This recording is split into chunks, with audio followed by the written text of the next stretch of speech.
오늘 우리는 시편 90편 역대야를 계속 보다가 잠시 눈을 돌려서 오늘 시간은 시편 90편 1절로 17절 말씀을 통해서 인생의 끝에서 바라보는 신앙이라는 말씀의 제목으로 은혜를 나누고자 합니다. 우리가 읽은 오늘 시편은 전체가 150편으로 되어 있는데 이 150편이라는 이 전체 중에서 오직 90편만 지도자 모세가 쓴 시편이다, 이렇게 되어 있습니다. 또 하나는 이게 정확하지는 않지만은 시편 90편은 모세가 모든 자기에게 주어진 사명의 사역을 이제 마무리할 즈음에서 기록한 내용이라는 점인데, 그렇다면은 이 시편 90편이 모세의 말세의 말년이라는 증거가 어디에 있냐, 이렇게 우리가 물을 수 있단 말이에요.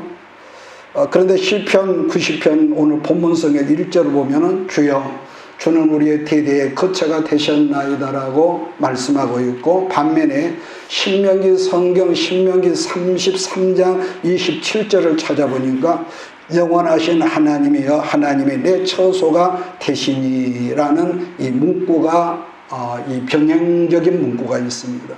그러니까 모세의 사역 마지막 이 부분이라고 일컫는 시편 90편과 지금 제가 일컫는 신명기 성경에 나온 내용이 동일한 내용이라는 거죠. 여러분 들어보셨는지 모르지만은 신학에서 신명기적이라는 표현을 말할 때가 있거든요. 그렇다면은 신명기적이라는 이 말이 무슨 말일까? 알기 쉽게 말해서 신명기적 신앙이라고 하는 것은 체험적 신앙이다.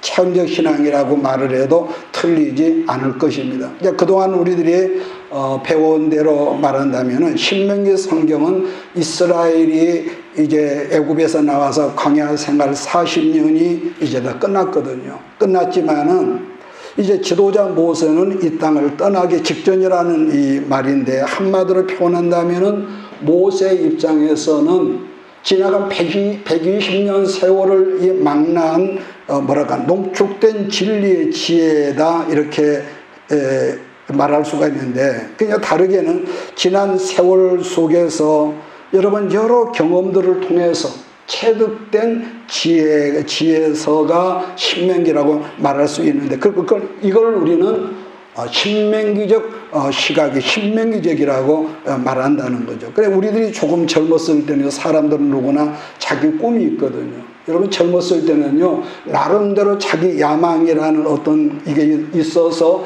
그것을 각자 나름대로 꿈이라는 것을 표현을 하지만은 욕심으로 이것을 펼치려 하다 보니까 때로는 넘어지기도 했고 상처를 주기도 했고 상처를 받기도 했고, 그러니까 걸어온 세월들을 어느 순간 돌아보면은 부끄러운 경우가 많지요. 내가 어떻게 해서 그때 그런 일을 했을까, 그런 말이 있어. 그러지만은 이렇게 아둥바둥 살았지만은 어느새 이렇게 가을 항원 같은 나그네 삶으로 들어오면서 하나씩 하나씩 이제 정리를 하다 보면은 나도 자신도 몰래 어떤 농축된 지혜가 그 사람에게서 나올 수 있다고 우리는 말할 수 있는 거죠. 여러분, 저 체험직이라는 것은요, 뭐라 그럴까, 간념적이라는 것과는 여러분 다른 말이란 말이에요.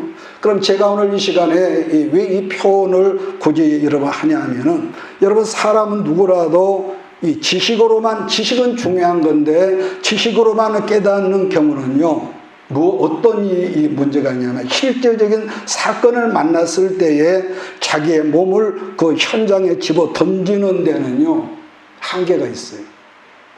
말씀이 중요하고 지식이 중요한데, 지식으로만 성장한 사람은요, 한계가 어떤 현장이 주어졌을 때는요, 현장을 뛰어 들어가는 그런 능력이 여러분 없다라는 거죠. 쉽게 표현한다면은, 머리가 발달한 사람들은 현장에 주어질지라도 헌신하는 것이 거의 여러분 불가능하다 말할 수가 있는 거지만은, 왜냐? 그래서 지식의 신앙이 중요하지만은 지식이 여러분 삶으로 이어지지 못한 어용학자에 여러분 가깝다는 거죠. 그런데도 그런 사람도 뭐가 있느냐, 나름대로 자기가 살아온 세월 속에서 체험한 것만큼은 그게 헌신이 가능하다는 거죠. 자, 이렇게 예를 든다면 좀 거리가 있는 표현이 될 수 있다 보는데, 어떤 자매가 있었는데 결혼 정년기가 되니까 직장에서 집에 가면은 뭐 그냥 그 부모님들이 언제 결혼할 거냐고, 여러분 한 번, 두 번은 모르냐 계속 그 말을 듣다 보니까 얼마나 여러분 이 자매가 스트레스가 심했겠냔 말이에요. 그냥 직장에서 오면은 아버지, 할머니가 너 언제 시집 갈래? 자, 그러다 보니까 자꾸 이 말을 듣다 고민이 될 거 아닙니까? 자, 그러는 가운데에서 어느 날 지인의 소개로 이 맞선, 요즘 말로 소개팅으로 이 맞선을 보게 됐다는 거죠. 그래서 말을 듣고 보니까 집안 내력도 좋고, 또 학벌이나 또 건강도 좋고, 키도 크고, 인물도 괜찮고, 무엇보다 경제적인 거. 그러니까 말을 듣고는 어느 것 하나 부족한 것이 없는 괜찮은 남자였다. 이런 말을 듣다 보니까 나름 기대를 가지고 이제 현장에 가서 이 남자하고 맞선을 하는데, 첫 만남의 상대가 자기를 보면서 웃으면서 이렇게 겸손하게 인사를 하는데 웃더라는 거죠. 우리가 웃다 보면은 자연히 이빨을 여러분 보이지 않습니까? 그런데 이 자매하는 말입니다. 그 남자의 이빨을 보는 순간에 아니다 싶은 것, 아차 아니다 싶은 것은 그 남자의 웃는 이 치아가 너무 검었다는 거예요. 그런 경우가 있거든요. 어떤 사람은 이빨이 누렇다든지, 어떤 사람은 또 어떤 아주 시커먼 사람이 있어요. 그런데 그 다른 것도 다 좋은데 그 치아, 그 상대 이빨을 보는 순간에 이 사람이 모든 걸 갖추었다고 했는데도 전혀 그것을 보는 순간 끌리는 것이 전혀 없어지더라는 것이죠. 자, 그런 점에서 오늘 여러분에게 제가 묻겠습니다. 여러분이 그 현장이라는 자매였다면 그 모든 걸 갖추고 있는 남자와 결혼을 하겠습니까? 안 하겠습니까? 그게 무슨 소용이요? 이렇게 말할 수도 있겠지만은요. 근데 요즘의 젊은 여자들은요, 이게 그냥 보통 일이 아니거든요. 왜냐하면은 사실 이성관이나 느낌이나 끌리는 것이 뭔가 나름대로 설레는 것이 있고 상대를 보면 그런 게 있어야 하는데, 이런 끌리는 것이 전혀 없다면은 객관적으로는 모든 부러워할 만한 것을 다 갖추고 있다가 할지라도요, 그런 사람으로 결혼을 못할 것이라고 말한다는 거예요. 요즘 사람들 지혜롭잖아요. 아주 계산이 빠르고. 조금 지나친 이런 표현인지 모르지만은, 그러니까 모든 조건을 다 갖추었지만은 정작 자기 이 자매가 체험을 해보니까 이 남자는 아니더라. 그럴 때 이걸 지금 말해 신명기적이라고 하는 거예요. 자기가 잘 해봤잖아요. 그러니까 우리들이 아는 대로 모세가 120년을 살았단 말이에요. 자, 물에서 건짐받고 40년은 바로의 궁궐에서 살았고, 또 40년 동안은 하나님의 그릇으로 만들어진 과정 속에서 광야에서 외롭게 다스림을 받았고, 그래서 나중에는 이스라엘들과 더불어서 40년을 이렇게 해서 120년이라는 긴 세월을 살았습니다. 모세 입장에서 말세를 사는 우리에게 조언을 한다면은, 여러분 우리들은 어디에서 무엇을 하든지 오늘을 충성스럽게 잘 살아야 한다는 것은, 모세가 120년을 살았는데도 인생은 결코 길지 않더라. 이게 모세의 이 조언인 거예요. 그러니까 누구를 막론하고요. 그래서 오늘이라는 시간은 하나님께서 여러분에게 주신 선물이기 때문에 충성스럽게 우리가 잘 살아야 한다는 건데, 지금 모세가 120년을 살아보고서 그 말을 후대인 우리에게 지금 시편 90편에서 말씀하는 거죠. 그런 점에서 보면은 사실 오늘처럼 중요한 시간도 없죠. 오늘 우리가 살아있는 시간이 중요한 것도 없다는 것인데, 그래서 우리 예수님도 뭐라고 합니까? 오늘 우리에게 일용할 양식을 주옵소서 기도해라. 예수님이 이 말을 한 겁니다. 자, 그 다음에 시편 90편 10절 말씀 보면은 우리의 연수가 70이요 강건하면 80이라도 연수의 자랑은 수고와 슬픔뿐이요 그 다음에 신속기간이 우리가 날아가는 것 같습니다. 날아가나이다 그랬거든요. 여러분, 어떤 분이 전에 제게 그런 말을 했습니다. 인생의 속도가 그분 말입니다. 20대 이자가 붙었을 때는 20km로 달린대. 그러니까 30대는 뭐 뻔한 거죠. 30대는 30km 달리고 40이 들어서면은 인생의 속도가 40km 달리고 그 다음에 50대가 들어서면은 50km, 60대는 60km. 여러분 지금 전국의 모든 도심의 속도가 도심에서는요 다 50km입니다. 학교 앞에서나 뭐 양로원 같은 데서는 30km, 어떤 데는 20km. 그러니까 나 같은 경우는 그런 걸로 보면 그야말로 가속 중에 가속으로 달려서 과태료 20만 원의 벌점도 상당히 받을 수 있을 정도의 그럴 정도의 여러분 70km 속도로 내가 달리고 있어. 굳이 내가 인정하고 싶지 않지만은 이 70km라는 무서운 속도로 달린단 말이에요. 자, 이러니 나이가 들리면 들어갈수록 뭐라고 하면 사람 어지럽다 하는 거예요. 어지럽다. 왜? 속도가 빠르니까요. 속도가 빠르니까. 그러니까 사실 젊었을 때는 세월이 굉장히 더디게 보이고 느려 보이거든요. 아니 세월이 이렇게 안 가냐. 여러분 젊었을 때는요. 여러분 그렇게 밤이 새도 내일 또 젊었으니까. 그런데 여러분 어느 순간에 점점 자기도 몰래 가속도가 붙고 있다는 것을 자기 스스로 발견하거든요. 자기 힘도 점점 옛날과 같지 않다는 것도. 그러게 모세가 지금 어떤 표현을 하냐면은 우리가 신속히 뭐라고 합니까? 날아가는 것 같아요. 날아가는 것 같습니다. 그런 의미에서 처음에 제가 언급을 했지만 시편 90편 1절로 12절까지가 어떤 내용을 담고 있냐면은 사실 가만히 돌이켜 생각해 보면은 누구나 주어진 세월을 낭비하는 것이 우리는 있습니다. 아닌 것 같지만은 긴 세월을 살다가 돌아보면은요 중간중간 벽돌이 빠진 것처럼 그때그때 낭비한 세월을 낭비한 게 뭐냐면은 넘어지고 시험 들고 죄 짓고 다시 일어서서 회개하고 또 그래서 잊어버릴만 하면은 또 죄 짓고 회개하고 그렇게 몇 번쯤 하다 보면은요 세월이라는 시간을 많이 그냥 어떤 대가 없이 열매에 소진해 버릴 때가 있었구나. 그때는 몰랐죠. 세월을 살아보면서 뒤돌아보면 그게 보이더란 말이에요. 그러니까 사람이 하나님 앞에 죄를 범죄하면은요 이렇습니다. 그때는 변명하고 핑계하지만은 어떤 수렁에 빠진 것 같은 그런 게 있어요. 느낌 그런 게 있어요.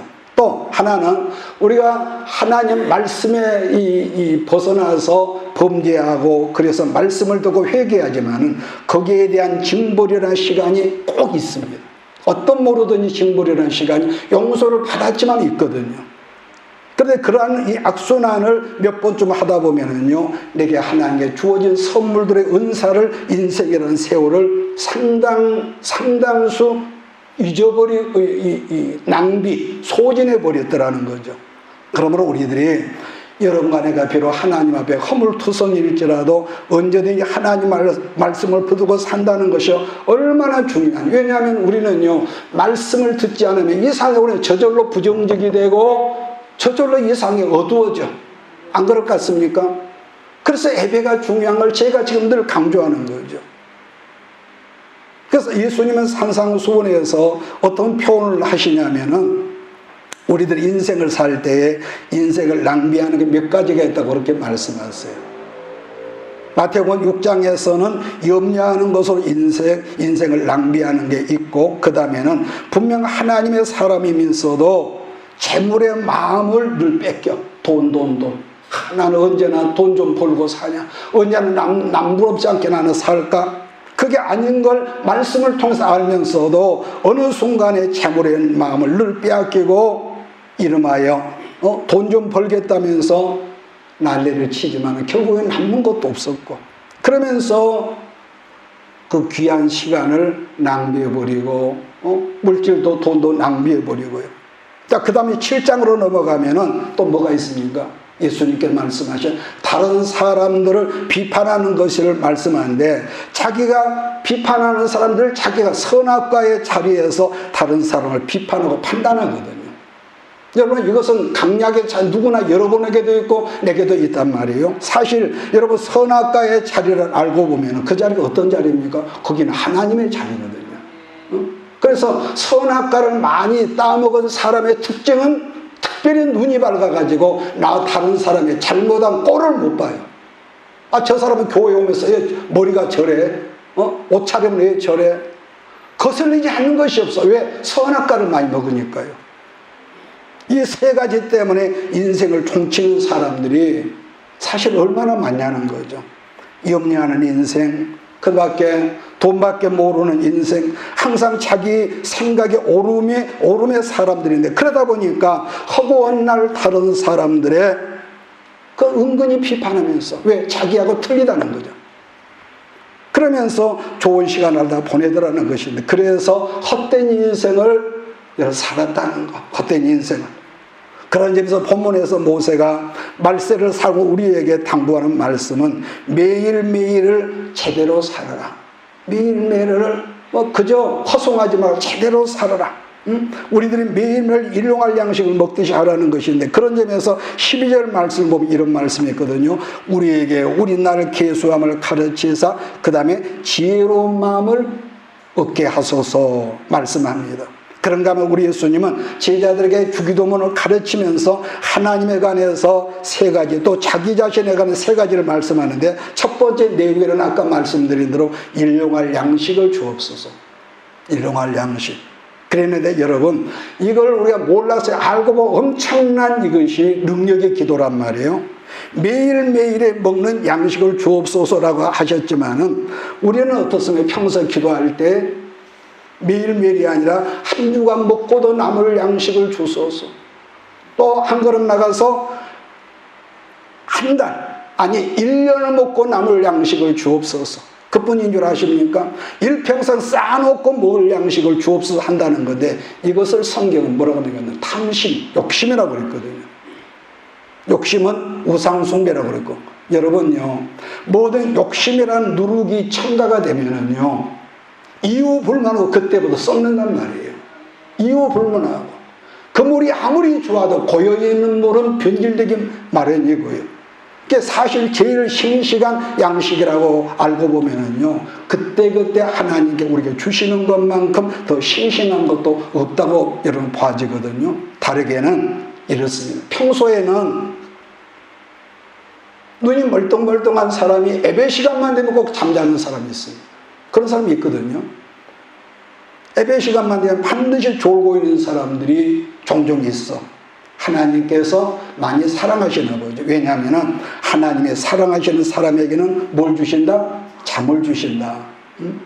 그런데 이런 기도를 우리가 하자는 거죠. 하나님, 오늘 예배 시간만 졸지 않도록 도와주시옵소서. 나를 도와주소서. 만약에 여러분 일하다가 오늘 너무 피곤하다 그랬다면은, 하나님 오늘만 건강히 일할 수 있는 체력을 내게 주옵소서. 믿습니다. 여러분, 일용할 양식이라는 그러한 개념이라는 거예요. 일용할 양식. 평소 내가 원래부터 타고난 굉장한 체력이 있어서가 아니라 오늘을 건강히 감당할 수 있는 힘이라는 건데, 그게 바로 우리들이 주 안에서 매일매일 잘 사는 건강한 삶이다. 이렇게 우리가 말할 수 있는 거죠. 그래서 또 그 다음에 마태복음 19장을 보면은 유명한 부자 청년의 청년하고 예수님의 대화하는 말씀이 있거든요. 마태복음 19장 16절부터 보면은 한 청년이 예수님께 찾아와서, 선생님, 제가 어떻게 해야 영생을 얻을 수 있겠습니까? 라고 묻거든요. 그러자 예수님 말하죠. 그거야 자네가 계명을 지키면 될 거 아닌가? 예수님도 처음에는 가볍게 말씀을 하신 것 같아요. 그 당시 유대 사람들은 하나님의 계명을 잘 지키고 살면은 죽을 후에 절대자의 권능으로 다시 부활하여 천국의 영혼들로 살 수 있는 생각들을 가지고 있었던 것 같습니다. 물론 이 청년이 육체적으로 여러분 안 죽는 어떤 그런 방법을 묻는 아닌 것은, 어차피 인생은 이 몸이 늙으면은 죽는다는 어쩔 수 없는 것으로 우리 모두가 인정하는 거 아니겠습니까? 그래서 이 청년이 뭐라고 떼뜻 물어봅니까? 그럼 선생님 어떤 계명입니까? 물어보니까, 재차 예수님께 물어보니까 사실 유대인이라는 이 계명을 모르는 사람이 없단 말이에요. 어려서부터 배우니까. 그러자 예수님은 다시 한번 계명을 차근차근 말씀해 주는데, 내 부모를 공경해라. 그러면서 살인하지 말라, 가늠하지 말라, 거짓말하지 말라, 도적질하지 말라, 그 다음에 내 이웃 이웃을 사랑해라. 자, 근데 여기서 우리가 간과해서는 안 될 중요한 점이 하나 있는데요. 예수님이 지금 이 청년에게 영생의 길을 말씀해 주는데 영생과 깊은 관련을 갖는 계명은 단 한마디도 안 하셨다는 거예요. 안 하시고 뭡니까? 모두 다 수평적인 관계인 인간관계 이웃과의 계명만을 말씀해 주셨다는 특징을 우리가 본단 말이에요.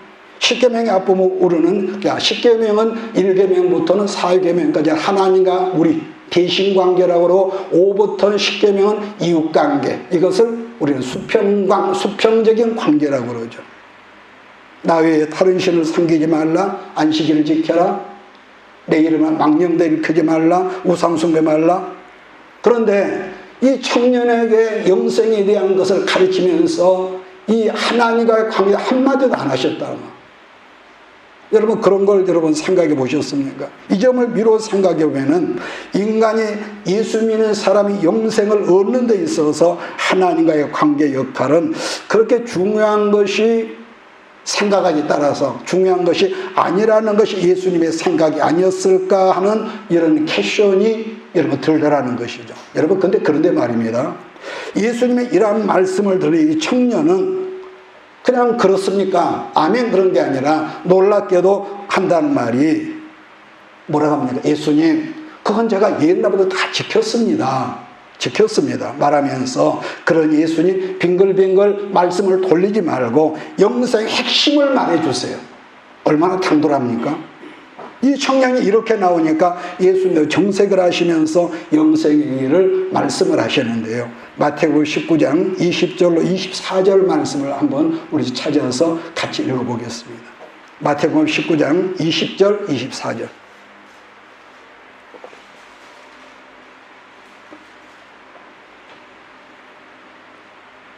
마태복음 19장입니다. 같이 읽습니다. 그 청년이 이르되 이 모든 것을 내가 지켰사온데 아직도 무엇이 부족하니까 예수께서 이르시되 내가 온전하고자 할진대 가서 내 소유를 팔아 가난한 자에게 주라. 그리하면 하늘에서 보화가 내게 있으리라. 그리고 와서 나를 따르라 하시니 그 청년이 재물이 많음으로 이 말씀을 듣고 근심하며 가니라.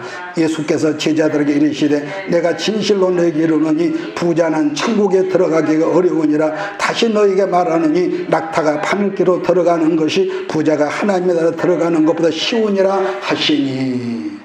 여러분 여기서 반복 설명하자면 이 청년은 일용할 양식이 충분한 여러분 그런 사람이었단 말이에요. 그런데 마태는 여기서 보충 설명하기를 그 청년은 자기 재물이 많음으로 근심하면서 예수님을 떠나갔다 이렇게 말하더라는 거죠. 근데 이유가 뭐냐면은 예수님을 의지하는 것보다는 자기 재물을 의지하는 것으로 결국은 넘어지게 되더라는 말씀인데 한마디로 뭡니까? 결국은 욕심 때문에 이 청년이 영생의 자리에서 멀어지더라는 거죠. 여러분 우리나라도 옛날보다는 지금 엄청 잘 살아서 이 먹는 식생활이 어느 순간에 이 서구화되면서부터 전체 인구 중에요 3분의 1 가량이 이제 늙어가면서 지금 이제 앞으로는 이건 제가 잘 모르겠는데 3분의 1 가량이 암이라는 그런 이 병으로 죽게 된다는 제가 글을 그 의학 잡지에서 제가 병원에서 본 적이 있는데요. 여러분 우리들이 저도 고기를 먹고 그러는데요. 고기를 먹되 여러분 너무 좋아할 것은 아니라는 거예요. 제 말을 이해하십니까? 먹지 말한 게 아니거든요. 왜냐? 그 잡지에서 결국은 우리 시대 이 육고기 때문에 이 암이라든가 혈액 여러 가지 질병이 걸린대. 왜냐? 우리들이 즐겨하는 고기는 선교사님 말대로 몽고 지방에서 사는 몽고 사람들은요 이런 병이 거의 없대. 물론 혈액순환 장애라든지 성인병의 경우. 왜냐? 거기는 자연 방목에서 순수한 고기를, 그러니까 고기를 먹으면 채소를 먹는 것처럼 그 모든 에너지가 거기서 얻어진다는 거죠. 그래서 우리가 먹는 이 고기는 우리 생각처럼 순수한 고기가 아니라 고기 속에 수많은 항생제, 그 다음에 빨리 키워서 돈 벌어야 하니까 성장 호르몬제가 고기 속에 들어있는 그걸 우리가 먹다 보면은 결국에는 우리 몸에 독약 노릇을 그 고기가 한다. 제가 옛날에 여러분 라조회가 있을 때 우리 교회에 민물장어를 키우는 양식안의 청년이 잠깐 우리 교회를 다닌 적이 있어요. 뭐 그때는 젊었을 때니 뭐든지 먹었으니까. 근데 하루는 장어 얘기가 나왔는데 그 청년이 내게 뭐라고 하냐, 목사님 가급적이면은 안 먹는 게 좋습니다. 그러니까 이 사람은 그걸 마시니 그걸 먹지 말라가나 그랬는데, 여러분 그 항생제를 그 민물장어를 뿌려주지 않고 삽으로 뿌려준대. 내가 현장을 본 건 아니지만, 그러니 그걸 먹어야만이 이 민물장어가 이 피부병이 안 걸린대. 이 현장에 내가 들은 겁니다. 자, 그런데 말입니다. 그 책에서 말하는 암세포의 성질이 마귀의 성질하고는 너무 비슷하다. 내 말이 아니라 그 책에서 본 겁니다. 여러분, 암세포랑 뭐가 다르다고 하냐면은 우리 몸에 있는 모든 정상적 세포는요, 살아서 어느 정도 성장하다가 때가 되면은 이게 죽는단 말이에요. 수명이 있어. 그게 이름하여 그 세포가 죽음으로 말미암아 우리 몸에 각질이 나가지고 우리가 목욕하면은 이 각질이 죽은 세포가 때란 말이에요. 그런데 이놈 암세포는 죽지 않고 무한 증식을 해. 이게 특징이거든요. 결국 죽지 않고 있다 보니까 끝도 없이 증식한다는 이 말이 되는데, 그래서 암세포라는 놈은 죽어야 하는데 죽지 않으니까 계속 자기 세력을 키워가면서 커진다는 것. 그런 점에서요, 이 세상에 욕심 없는 사람이 어디 있겠습니까? 3살 먹은 어린아이도 지 손에 쥐어진 것은 본질상 이렇게 욕심 때문에 놓질 않거든요. 그런데 여러분, 어른된 우리 믿음 안에 살 우리도 일단 어떤 욕심이 들어오면은요, 영적인 사람도 영적인 암이 걸린다는 여러분 그런 이 표현이 되는 거죠. 그래서 바울처럼 나는 죽고 예수님으로만 산다면은 우리는 그런 영적인 암에 걸릴 턱이 없는데, 그런데 이것 때문에 우리가 돌아보면 이것 때문에 연단을 받았고, 그때 그거 좀 놔버리면 좋았는데 그 문제 때문에 우리가 항상 걸려 넘어지고요. 그러므로요, 다시 반복합니다. 욕심을 놔버리고 거기서 죽어버리면은 암에 걸릴 이유가 없다는 논리가 여러분 성립이 되는 것이죠. 그러므로 암으로부터 공격을 받는 것을 평소 예방 어떻게 하면 되느냐, 영으로나 육으로나 욕심을 버리는 삶을 하는, 그것이 바로 11조 정신이고 그것이 바로 선교 정신인 것이죠. 그래서 어떤 물도 고이면 썩으니까 계속 흘러나가도록 해라. 그래서 감당이 된다면 감당이 돼. 우리가 일단 욕심을 품고 있으면은 뭡니까? 욕심 때문에 결국은 마귀적인 어둠의 어떤 세력과 싸우게 될 수밖에 없는데, 마귀가 싸우다 보면 결국 나는 아무것도 못하다 싸움하다 보면 시간 다 버려.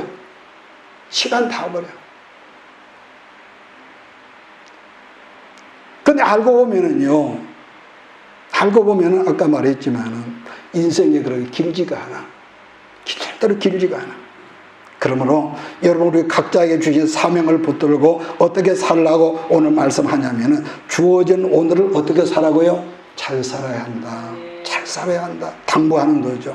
성경은 염려하지 말라고 하는데 우리는 계속 염려하거든요. 시간만, 틈만 있으면은 항상 옛날 연애할 때, 그 남자, 그 아가씨 생각한 것처럼 이상한 염려를 하고 있어. 그러면은, 말로 했지만 왜 염려가 나쁜 거냐, 누구에게나 염려라는 병이 싹 감염이 되면요, 오늘을 건강하게 살 수가 없습니다. 제 말 이해하십니까? 절대로 못 사는 염려라는 병에 걸리면, 아니 다른 사람을 비판하는 게 왜 나쁘다고 그러느냐, 비판의 영에 사로잡힌 사람은 오늘을 절대로 건강하게 살 수가 없습니다. 왜? 자기가 항상 옳거든. 하나님께서 복을 주시면은 모든 것들이 풍성해지는데도 성경은 부자들을 왜 부정적으로 여러분 보는지 아십니까? 주신 바 축복의 재물을 여러분 쌓아둘 줄은 알지만은 오늘을 위해서 그 재물을 쓸 줄을 몰라, 흘러내버릴지 모른다는 거예요. 성경은 재물을 부정적으로 말씀하신 적은 창세기보다 전혀 없습니다. 그러나 자기를 위해서 재물을 쌓아둔 사람을 향해서 성경이 뭐랍니까? 어리석어. 너는 어디서 오늘 밤에 네 영혼을 하나님께서 데려가시면 네가 예비하면 누구시 되겠느냐. 제가 어렸을 때 기억으로 우리 시골에서 이 당숙벌 되는 사람이 그 들녘의 이 모든 논들은요 다 그 집 것이었거든요. 그런데 그 숙이 돌아가셨어. 그날 저녁에 아들들이 모여서 시체를 뛰어넘은 멱살을 잡고 싸움하는 걸 제가 지금 기억하거든요. 그러므로 모세가 신명기적 체험적 지혜를 가지고 세월을 낭비하지 말라는 말씀이에요. 결국은 시간을 낭비하지 말라는 말은 아까 말한 대로 오늘을 건강하게 잘 살아라. 오늘을 건강하게 잘 살아라. 또 하나는 오늘을 잘 살기 위해서는 새벽에 여러분 일어나서 기도하는 습관을 가지십시오. 새벽에 그 시간이 길든 짧든 14절 우리 한번 읽을까요? 14절 시작. 아침에 주의 인자하심이 우리를 만족하게 하사 우리를 일생 동안 즐겁고 기쁘게 하소서. 하루를 만족하게 살기 위해서는 하루의 첫 시간을 하나님께 단 5분이라도 하나님께 드릴 줄 알아라. 여러분 뭐든지 훈련하지 않으면요 안 됩니다. 절대로 안 됩니다. 그래서 새벽형 사람이 되어서 기도하면서 오늘 일용할 양식을 달라고 기도하고 오늘을 잘 사는 능력을 달라 여러분 기도하시고, 문제는 다른 사람을 판단하거나 정죄하지 않고 사랑할 수 있는 능력을 하나님에게 주소서. 그래서 이제부터 헛되지 않은 인생을 살도록 도와달라고 기도할 수 있는 저와 여러분 되기를 예수 이름으로 축복합니다. 자, 두 번째 마지막으로는 주도적으로 다른 사람의 허물을 용서하면서 살게 해달라 기도하라는 거죠. 허물 없는 사람이 어디 있겠습니까? 사실 다른 사람을 용서하면은요 내게 은혜가 임하거든요. 용서하면은 은혜가 임해. 우리 예수님의 기도문 중에서 우리가 우리에게 죄 지은 사람을 용서해 준 것 같이 그 다음에 하나님 우리 죄도 용서해 주세요 이렇게 말하지 않습니까? 사실 우리의 그 지난 그 걸어온 세월을 돌아보면은 용서를 했어야 하는데 그때 용서하지 못함으로 얼마나 힘든 시간들, 그때만 생각하면 소화불량이 걸리고 잠을 못 자고 억울하고 내가 병신 같고 힘든 시간을 우리는 많이 보냈거든요. 그래서 용서에 대한 말씀이 13절인데 다시 읽을까요? 시작. 13절. 여호와여 돌아오소서. 언제까지니까 주의 종들을 불쌍히 여기소서. 여러분 얼핏 봐서는 용서란 말과 13절은요 전혀 어울리지 않는 말씀 같지 않습니까? 왜냐하면 하나님의 백성인 우리들이 죄를 지었으면 주께로 돌아가야지 왜 하나님 우리에게로 돌아와야 하냐. 여러분 이런 문맥이란 말이에요. 여러분 그렇지 않아요? 생각할 수 있는 문맥은 뭔가 좀 이상해 얼핏 봐서는. 그래서 이런 말씀들이 지니고 있는 그 뜻을 우리가 이해할 필요가 있는데요. 시편 아까 제가 처음에 그랬죠. 90편 1절로 12절은 하나님과의 관계 회복을 말씀하는데 만약 회복을 위해서 하나님께서 하나님께 우리가 약속하신 언약 회복을 위해서 하나님께서 우리에게로 와주세요. 지금 모세가 지금 그 말을 하는 거거든요. 자, 여기서 제가 말씀을 정리하면서 예를 들겠습니다. 우리 주변에 보면은요, 항상 약속이라고 하면은 칼같이 약속을 잘 지키는 사람도 있지만은 반면에 말은 번지르르하게 해놓고 나서 약속을 잘 지키지 않는 사람들이 있습니까? 없습니까? 꼭 있거든요. 꼭 핑계를 하고, 뭐 이거 그때 그랬다고 그러고. 결론은 약속을 지키지 않는 사람들 때문에 이 두 사람의 관계가 골절이 생긴단 말이에요. 금이가 꼭 약속을 안 지키기 때문에. 그렇다면은 깨어진 이 두 사람의 관계를 회복하려면은 누가 잘해야 할까요? 질문합니다. 누가? 지금 두 사람의 관계를 말했거든요. 여러분의 이해를 돕기 위해서 예를 들면서 말씀을 정리하겠습니다. 여러분도 잘 아는 저쪽에 어떤 집사가 바람을 피웠대. 뭘 피웠대? 바람을 피웠대. 그러니까 지금 이 두 사람 중 누가 이 굳게 맺은 언약을 깨냐면은 바람 핀 그 남자가 깼어. 정말로 좋아해서 결혼했거든요. 물론 부인인 김 집사는 뭐 아주 가정적이고 아이들 잘 키우고 아주 건실한 신앙의 사람인데, 자, 그러다 보니까 남자가 바람핀 이 사건 때문에 두 사람의 관계가 지금 심각해졌다는 거예요. 그야말로 이혼 직전이야. 자, 그러던 중에 약속을 깨버린 이 남자 집사, 이놈이라 그러겠습니다. 어느 날 자기 부인을 찾아와서 한다는 말이에요. 여보, 지나간 일은 잊어버리고 다시 시작합시다. 말을 했다는 거예요. 자, 여러분에게 묻겠습니다. 이게 말이 됩니까? 안 됩니까?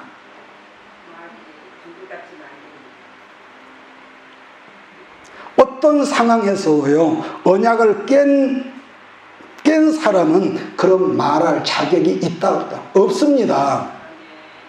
언약을 깬 사람은 그런 말할 자격이 없는 거예요. 그렇다면 누가 다시 시작해보자 이 말을 할 자격자냐 그랬을 때 언제나 약속을 잘 지키는 사람만이 자격자라는 거예요. 약속을 잘 지켰던 사람만이 약속을 깬 사람을 찾아가서 사실은 나도 이 문제 때문에 엄청 괴롭고 잠을 못 자고 정말로 괴롭고 힘들었지만 그래도 기도하다 보니까 하나님께서 내가 당신에게 찾아가서 말할 수 있는 힘, 능력을 내게 주셨습니다. 그러므로 그 손을 잡고 힘들지만 다시 시작합시다. 이게 보통 말은 아니거든요. 말을 했다면은, 이 사람이 말을 했다면은, 부인 집사 가서 말을 했다면은, 깨어진 두 사람의 언약의 관계가 다시 여러분 회복이 된단 말이에요. 이 말을 좀 이해가 되기를 바랍니다. 자, 질문합니다. 누가 열쇠를 갖고 있다고요? 약속을 지키는 사람. 언약을 지키는 사람만이 다시 시작하자며 말할 수 있는 자격자가 된다는 거죠. 마찬가지인데, 하나님은 신랑이고 교회는 우리는 신부인데 누가 약속을 깼습니까? 사실 구약이나 신약이나 바람난 쪽은 항상 부인된 신부였지 신랑은 멀쩡했거든요. 신랑은 절대로 약속을 지켰습니다.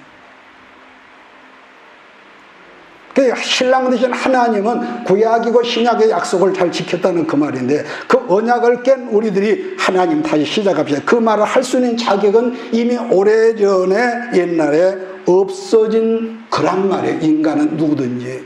그래서 하나님이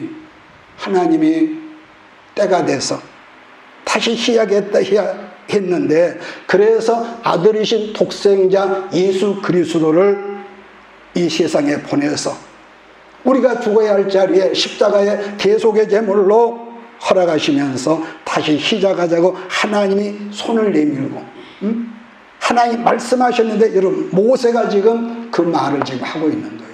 하나님 이제는 오세요. 이제는 와주셔야 합니다. 하나님이 우리에게 오셔야 한다고요. 그러므로 이제 깨어진 관계가 이렇게 다시 회복이 됐단 말이에요. 하나님과 관계. 그러면은 관계가 회복된 우리들이 어떻게 살아야 하느냐? 성경은 빛의 자녀들처럼 살라, 이렇게 당부를 여러분 하더라는 것이죠. 마찬가지로 세상 사람과의 우리의 관계에서도 그래도 우리는 여러분 약속을 지키는 사람일 가능성이 더 많지 않겠습니까? 그동안 우리를 아프게 했고, 그 사람들이 너무 우리를 아프게 했고, 우리에게 죄를 지은 사람들이 하나같이 약속을 깬 사람이었단 말이에요. 그들이 변명하고 돌아서서 총질하고. 그렇다면은 하나님 예수 그리스도 보혈로 복을 받은 우리들이 해야 할 일이, 이럴 때 복음적으로 뭘 해야 하느냐? 그 일만 생각하면 지금도 상처가 된 아픔이야 있지만은 그들을 용서하라. 이건 내 말이 아니라 성경에서 하나님께 말, 용서할 때 네 안에 은혜가 임한다, 그 말이거든요. 또 하나는 용서를 주는 입장에서는 내가 용서로 말할 수 있지만, 그 용서를 받는 사람 입장에서는 그걸 뭐라고 합니까? 그걸 우리는 은혜라고 성경은 우리에게 말씀합니다. 용서를 한 사람이 용서지만 그걸 받아들이는 사람은 용서가 아니라 나는 은혜 받은 사람이다. 여러분, 우리들이 늘 대표기도 할 때에 은혜 충만을 말하지만은 그 은혜 가운데에서 용서함이 포함되지 않으면은 그 사람이 하는 기도는 가짜일 수가 있습니다. 용서는 중요한 거예요. 잊지 마십시다. 내가 사람을 용서하면은, 내가 누군가를 용서하면은 하나님께로 계속 내게 은혜가 끊어지질 않죠.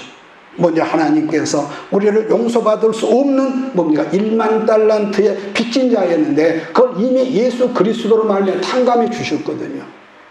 그럼 우리는 어떻게 하느냐? 은혜를 누리는 거예요.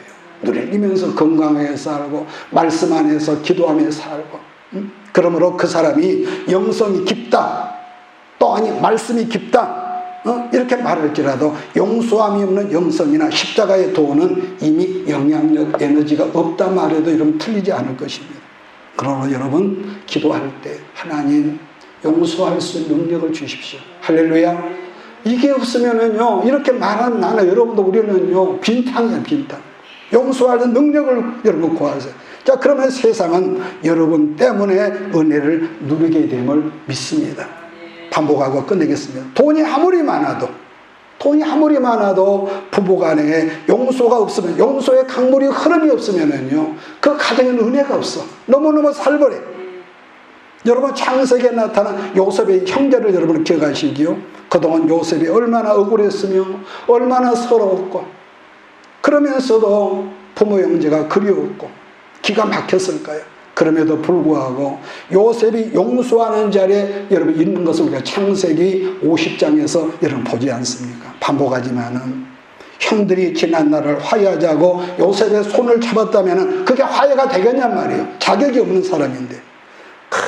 엄청난 아픔과 엄청난 그 상처, 아픔을 당했던 요셉이, 아픔과 상처와 배신을 당했던 요셉이 화해의 손길을 형들에게 내밀 때에 진정한 화해가 여러분 됐다는 것을 우리는 창세기를 통해서 배웠습니다.